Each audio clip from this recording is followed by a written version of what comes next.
the vibrant world of fashion where style meets substance, Aimon Ali stands as a beacon of innovation and inclusivity. This visionary fashion entrepreneur, hailing from the bustling streets of Toronto, has now made her mark in Cleveland, Ohio, with a mission to transform the city's creative landscape through fashion talks. Aimon's journey in fashion is a narrative of passion and purpose. With over 9 years of experience in the Canadian fashion industry, spanning cities like Toronto, Montreal, Ottawa, and Vancouver, she's left a trail of success and recognition. In Cleveland, Aimon saw an untapped potential, a city brimming with creative talent, yet yearning for platforms to showcase elevated fashion experiences. Her goal is audacious yet achievable, to curate nationally acclaimed events that embody the true essence of diversity and high fashion while nurturing and supporting the local community. With Fashion Talks, Aimon bridges the gap between Cleveland and New York City's fashion scenes, creating a conduit for creativity and collaboration as she strives to create spaces where every creative voice can be heard and celebrated.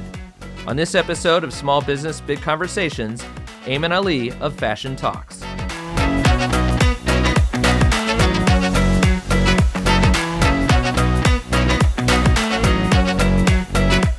Aimon, welcome so much to Small Business Big Conversations. Thank you. Thank you for having me. It is a pleasure to have you here today because I have normally, it's an interview show, so I have a lot of questions. But like for you, I have a lot of questions. As you can see, I am a fashion icon. I've really got my finger on the pulse with a branded company quarter zip right here.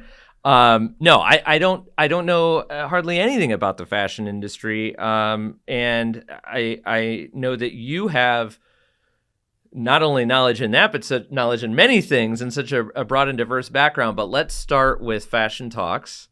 What is it? Like, if you had to give me the elevator pitch on Fashion Talks. Absolutely. So Fashion Talks is basically a fashion events and services agency.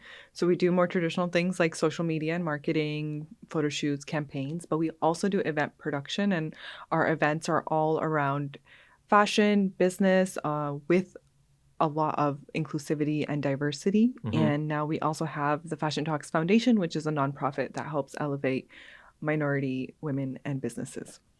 So I don't think you always thought that you were going to be in the events industry or in, the nonprofit space. Probably you have a fascinating journey from where you started to where you are now. Talk about, your history before you were this, a fashion influencer, before you were in this space.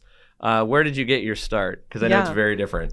So many people may or may not know I'm Canadian, and I was actually a psychology major growing up in Canada, in Toronto. I studied psychology. I absolutely loved it.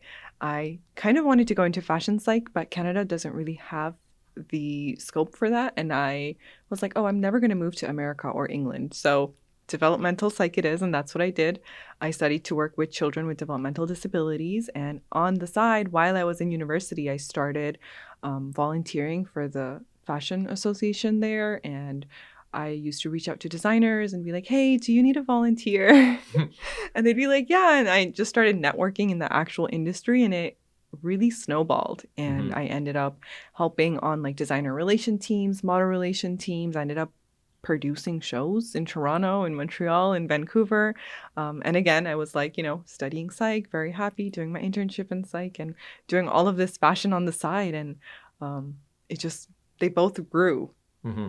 And that's how I kind of fell into fashion. We've seen some of the most successful entrepreneurs, and quite a few folks that I've talked to have a completely different background than what their venture is, their successful venture is, but that background plays a role in one way or another in what they're doing now. So how does behavioral psychology, if it does, play a role in your world today?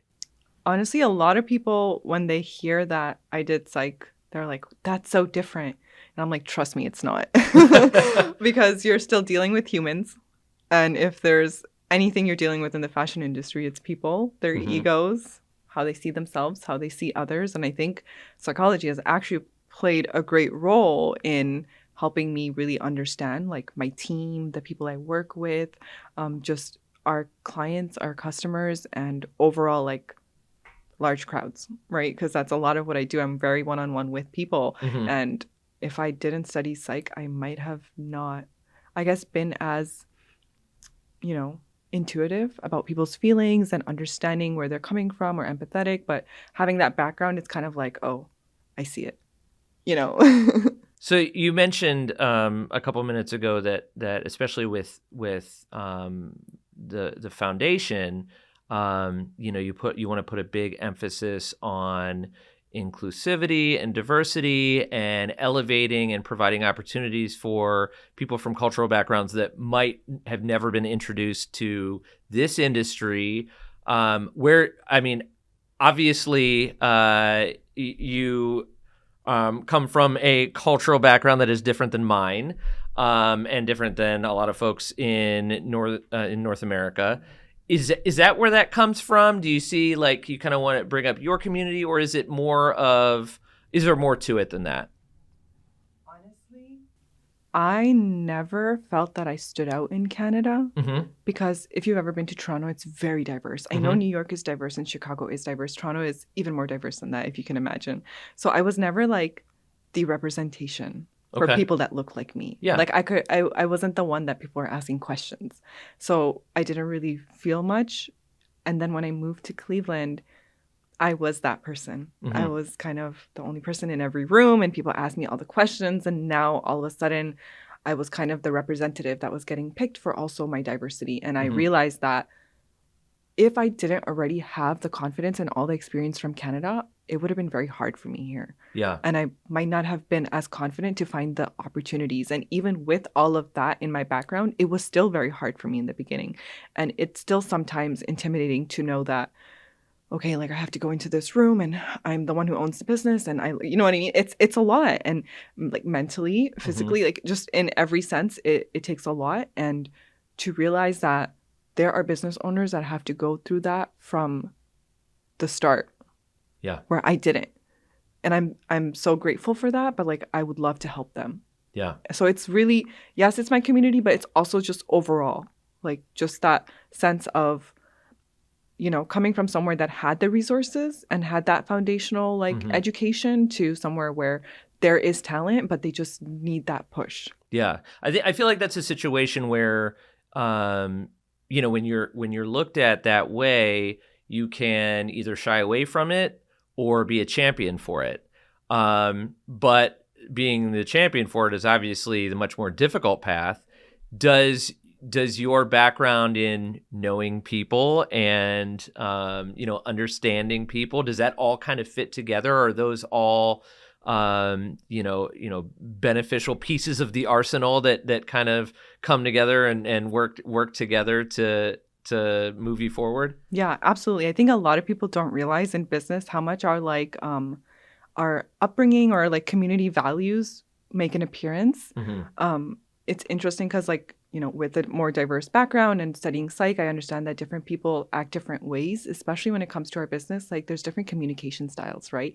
Some people are more accommodating, but culturally they're also more accommodating. Yeah. So even though they're saying yes to me, I'm like, are you really saying, you know what I mean? Are you feeling pressured to say yes because that's just how it works for you? That's how it's been growing up. Whereas obviously like Canadians and Americans in the West, we're very like individualistic, very like, yes, me, I think about myself first, but like a lot of people that come from more community cultures, it's very us, our, we, and the way they work may also be different. So eye contact in meetings, right? Like some people are not used to making direct eye contact with people that are like, let's say their boss or older than them.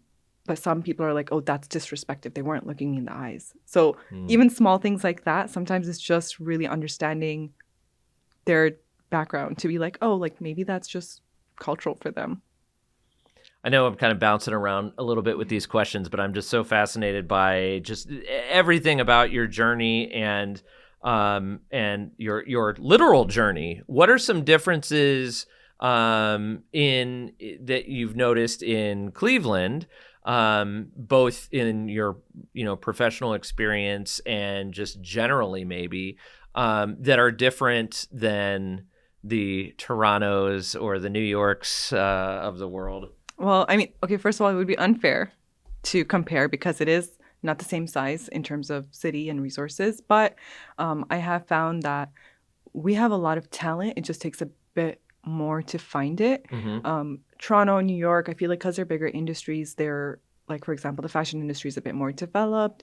There's basic like resources and education by like maybe the government or organizations in the city, whereas Cleveland is not there like for sports, maybe for food and, our like drink scene and like our nature scene. Yes, amazing. But fashion is not what you think when you think Cleveland. So really it's like that base educational help that's kind of missing on like, as a creative, yes, you're creative, but how do you do the business side? Or just because you have a business doesn't mean it's not a creative business, right? There's just more to it. And I think a lot of people don't realize there's more to fashion than just a designer and a model. Exactly. Yeah. So I want to dive into that, and I want to explore the opportunities that Cleveland has, and your vision for the opportunities that Cleveland has, in the arts and culture and fashion industry. And we're going to do that next. We're going to take a quick break. We'll be right back on Small Business Big Conversations. Keep it right here. My name is Valerie Mayen, and my business is the Yellow Cake Shop Clothing Company.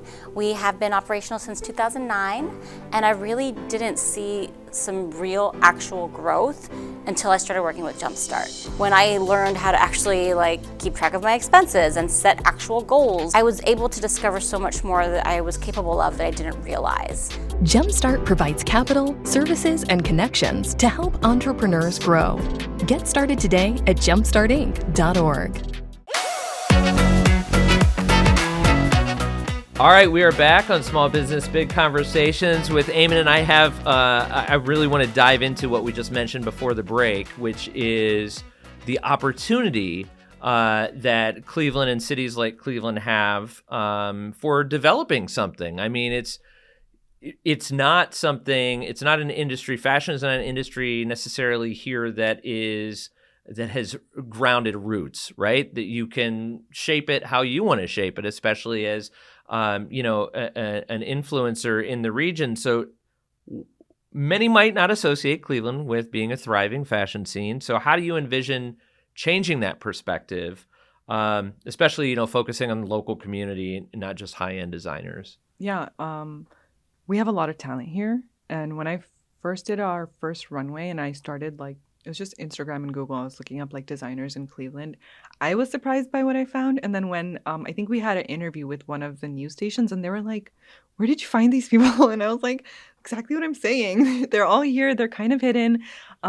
Whether it's high fashion or not, we have a lot of local designers and businesses and creatives that are involved in the industry, whether they have their own boutique or they have their own branding business, or maybe they own a coffee shop, or it's just something creative. And we have a lot of that talent here.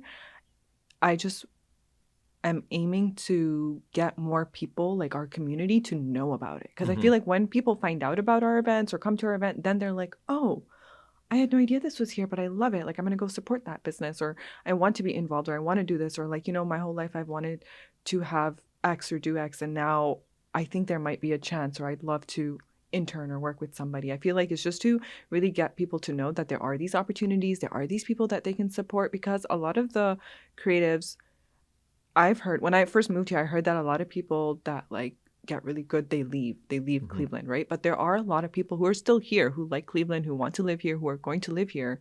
So why not showcase them as well? And we've also showcased the ones that have moved, and other designers and student designers, refugee designers. But really, I'm like, a lot of these people are from Cleveland. And then people will be like, is that Cleveland? And I'm like, yeah, it is. So yeah, just they don't have a Bernie Kosar jersey on, so it can't be Cleveland. The just considering those people that you've met and the observations that you had and have made from somebody who's not natively from here, how do you envision this community evolving and growing over the next decade? And what role do you have in that?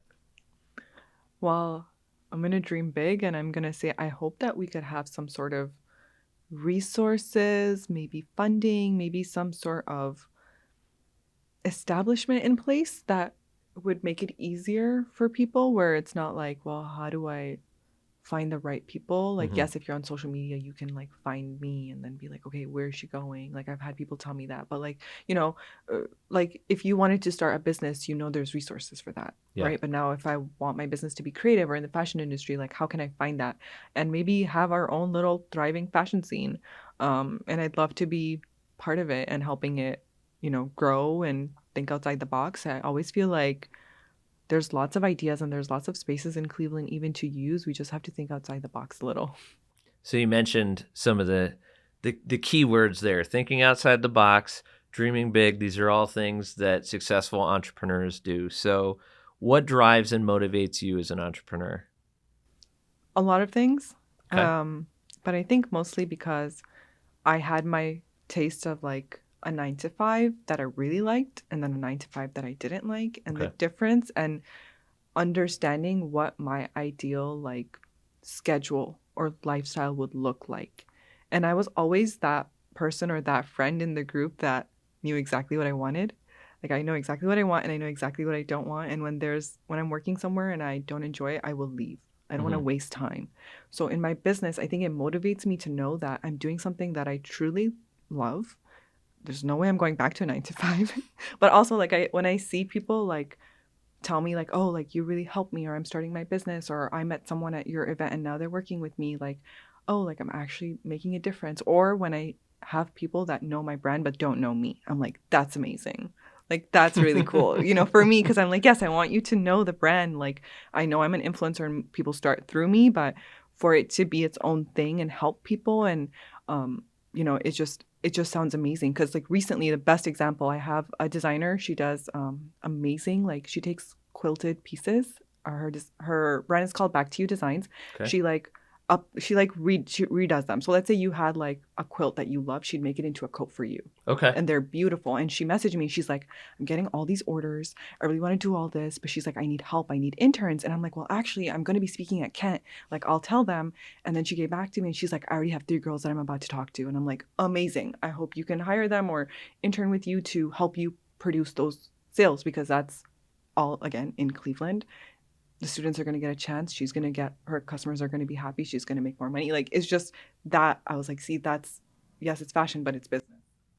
And Kent State has, I mean, at least locally known, a pretty renowned They do, yeah. fashion program there too. So it's that there's developing talent Yeah. in And the there's, region too. to be honest, a lot of business owners I meet, especially in fashion, don't have the confidence that they can have an intern, or like, I'm like, okay, are you a real business? They're like, yes. I'm like, okay, do you file taxes? Yes. I'm like, then you can have an intern. And they're like, but I'm not a real business. I'm like, you're a real business. It's like they need You hours. just check the Yeah, boxes. I'm like, you check the boxes. You just need strategic structure, and you could probably have an intern, and now you won't be doing 100 things and burning out. So your business creates events that are designed to bring joy and connection to the community. You answered this a little bit in an earlier question, but what brings joy to you? I think being able to see the vision come to life. I have a lot of like mood boards and events that I'm like, oh my God, this would be amazing. But to actually see people come together and believe in the vision and then see it happen and then see the like connection and the diversity that's come through that and actually have the people show up, like that really brings me joy, because then I'm like, okay, like it's working. Like I want to do more, especially when I see a cool idea and I'm like, oh, that's going to be really hard, but that's going to be fun. So I know as someone who you mentioned a minute ago is seen as an influencer in the industry. What does that mean? What does that mean to you? What is being not what is an influencer? Like I hope in 2023 all of us know what an influencer is, I guess. But to be seen that way, what does that mean to you? So I guess it's like two-sided, because originally in Toronto, I was an influencer as in like I'm a content creator. I work with brands, fashion, food, travel, entrepreneurship, like, your typical Instagram influencer / content creator. Yeah.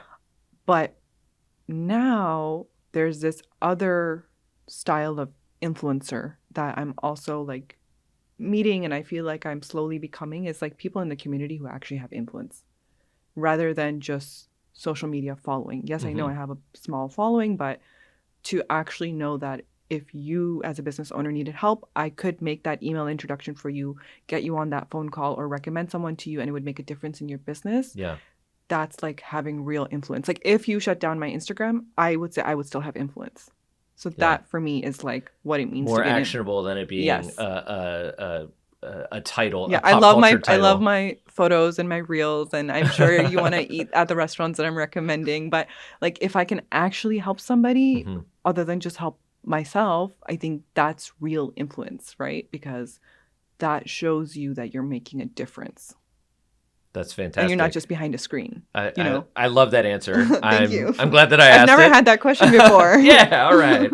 Well, now I'm going to be an influencer to all other interviewers out there. Absolutely. You're so- a podcast influencer. So lastly, I wanted to ask you this because, again, as an influencer and now as somebody who people are seeking out for actual advice and opinions, I'd love to get your advice and opinions considering your multifaceted journey and the different things that you're doing, both on the for-profit and the nonprofit side, and just the fact that you seem to really care about those that are coming up in the industry and things like that. What advice would you have for aspiring entrepreneurs who are looking to break into creative industries? And it doesn't just have to be fashion, but breaking into creative industries, especially in cities where that might not be an established scene. It's my favorite maybe it's question. not a huge metropolitan area. I always say this, and I say to everybody, whether they're like on my team or I mentor them, I always say, you just have to do the thing. Like, I know I'm a perfectionist. I love things to be perfect before I start, but sometimes you honestly need to stop planning and you just need to start, because at the end of the day, you can imagine and plan all you want, but the minute you start that business, something's going to happen. You're going to be like, oh my God, I never thought about that. And then all your planning has not gone to waste, but now you got to pivot, right? And I feel like people are very hesitant, and that's what catches them. It's that beginning. I'm always the kind of person where I work backwards. So I do the thing first, and then I'm like, oh wait, how do we do the rest? You know what I mean? I feel like I know it's hard, and that's the hardest part. We'll figure out the ramifications but I feel later. Like once you pass the hardest part, then it gets easier, because you're like, oh, I've already started. I can't go back. But if you don't start and you keep pushing and you keep pushing and you keep pushing, it gets a lot harder. So I always tell people, start, even if you see a lot of people doing what you have in mind, or if you see no one doing what you have in mind, do it, because no one is you, right? And then my second thing is always to network, because you never know who you're going to meet or who you're going to meet that knows someone else that they could recommend to you. And you just don't know who's around you until you really get out there and authentically. Like, it doesn't have to be like oh, you have to benefit me kind of situation. It could just be like, okay, I met you. We don't have any mutual benefit, but great. Like, let's just stay in contact. Like, that's literally how I've gotten some of my biggest collaboration and events. It's just somebody was like, oh, I know this person. Maybe you should connect with her. And they did. And then I was doing a fashion show with the NBA All-Stars. You know what I mean? So I feel like some of the biggest networking opportunities that I've seen are after the fact. They're not at the event. And it's a lot of times where it's somebody, I'll keep you in mind, and then I meet this person. You two should connect. Yeah. And maybe that's being a true influencer, or at least part of it is putting those connections together. This has been a fantastic conversation. I want to thank you so much for joining us. We're not done, though. We're going to take a quick break, and then we're going to be back with our lightning round, our Fast Five. Looking forward so to get it. excited, and we'll be right back on Small Business Big Conversations. Stay tuned.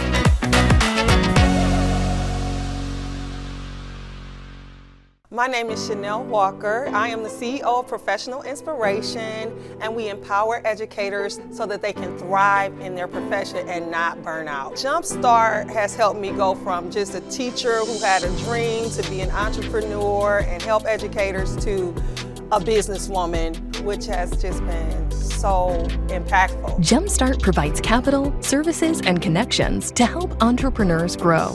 Get started today at jumpstartinc.org. We're back on Small Business Big Conversations. Aimon, it's time for our lightning round, our Fast Five. Here's how it's going to work. I actually have 6 questions for you. Okay. You have to answer 5 of them, but you get 1 pass. But if you answer all 6, you win a prize. Oh. We don't have any budget for prizes, so I always have to make something up on the spot. You will win my modeling services at the runway of your choice, or I can just be a mannequin if I need to, because that's probably more my speed. All right? So here we go. Question number 1. If you could bring one thing to Cleveland that isn't currently here with all of your metropolitan worldly experience, what would you bring to Cleveland? Does it have to be physical? No.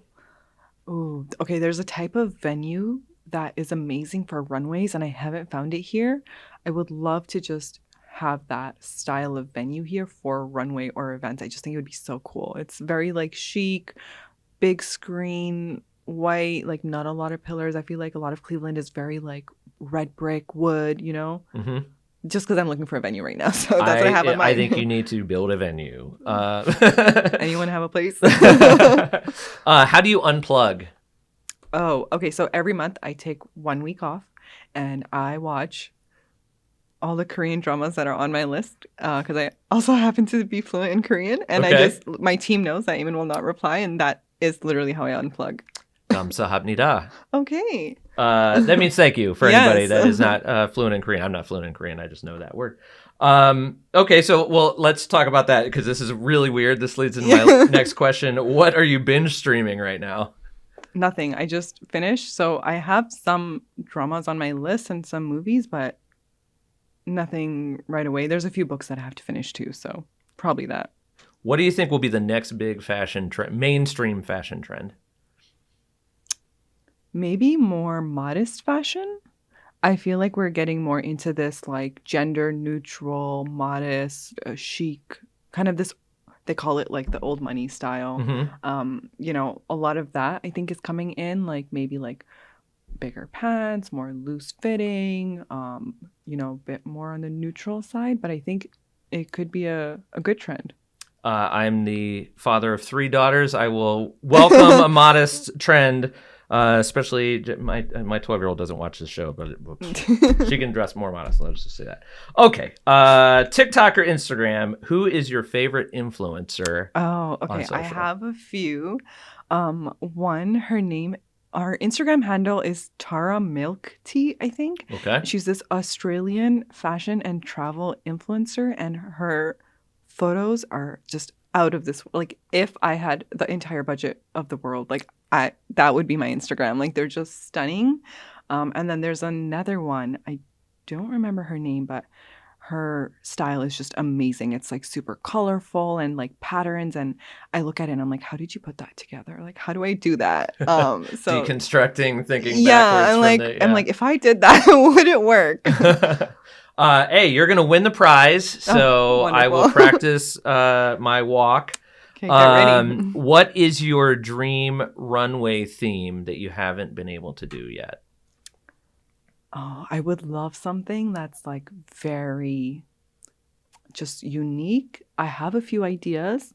Like if anyone has a huge carousel, like models on the carousel walking off, or if any of the museums would let me run the models through their actual rooms with like people sitting in them, not just one room, that would be really cool. So I have some ideas, but they're quite out there and I just don't know if legally the places will let me do it. Those all sound exciting. We will keep our eyes open and we'll be watching everything that you do next because your ambition just kind of shines through all of this. I want to thank you, Aimon, so much for joining us today. Thank you for having me. This was wonderful. And get ready. My runway's in June, so model. So on that note, now that we're all wrapped up, you plug everything. Oh, really? Plug the social, plug the next okay. events. What do we have going on? Okay, so if you would like to find us on social media, you can find me at aimon.ali, Aimon Ali. You can find _Fashion Talks on Instagram. We're there, Fashion Talks Foundation. If you'd like to come to any of our events, check out Fashion Talks. Our runway happens once a year only. This year we're planning for June. We don't have an exact date, but we'll post it on social as soon as we do. And we are doing a lot with the Fashion Talks Foundation, actually. We'll be doing a lot of programming. If anyone would like to be a part of any of our initiatives, we have a lot happening. So yeah, connect with us on social media, LinkedIn, and come to some of our events. Aimon Ali of Fashion Talks, thank you so much. Thank you. My guest today has been Aimon Ali of Fashion Talks. You can visit her website at fashiontalks.com and definitely follow along with everything that Aimon is doing on Instagram. Thank you again to Aimon for joining us today. Thanks for the folks here at Bar Studios for all their help on the production side. Thanks to everybody at Jumpstart who makes all this happen. And of course, thank you to you for tuning in. And while you're here, don't forget to like this video and subscribe so you can catch the latest episodes. Until next month, I'm Freddie Coffey, and we'll see you next time on Small Business Big Conversations.